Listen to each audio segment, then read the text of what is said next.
સંતો આઈને ઉભા રહ્યા એટલે ડોસીને ખીજ ચડી, મારા બેટા હાલી મળ્યા છો એમ કરીને એમણે પેલું કંતાન ફાટી ગયેલું, નકામું થઈ ગયેલું, એટલે સંતોની જોડીમાં નાખ્યું, લ્યો મરો એમ કરીને તિરસ્કાર સાથે સંતોની જોડીમાં કંતાન નાખ્યું, અર્થાત માર્યું.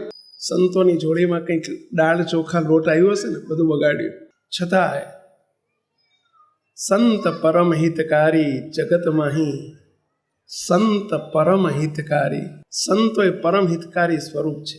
સંતોએ શું કર્યું? ગામના તળાવની પાળે બેઠા હતા, ઉતર્યા હતા, અને ત્યાં ચાદરું ધોયું, પાણીમાં ધોયું, તળાવમાં ધોયું, અને ચાદરાને સાફ કરીને એમાંથી રેસા કાઢ્યા. રેસા એટલે ચાદરાના રેસા હોય, એ રેસો કાઢ્યો, એમાંથી દિવેટ બનાવી, થોડુંક તેલ આવ્યું હતું ક્યાંકથી, એમાં બોળી સાંજે એનાથી ભગવાનની આરતી કરી.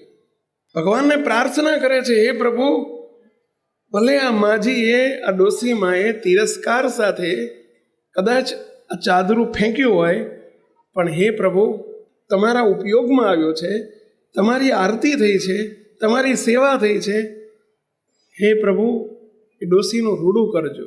ભગવાનને સંત હંમેશા એક જ પ્રાર્થના કરે, સૌ જીવોનું રૂડું કરજો. બસ જેના હૈયામાં ક્યારેય પણ કોઈના પ્રત્યે તિરસ્કાર હોય જ નહીં, નફરત હોય જ નહીં, જાકારો હોય જ નહીં, કરુણા કરુણા કરુણા, દયા દયા દયા દયા, એ સંતનું સંતત્વ છે, અને એને સંત કહેવાય.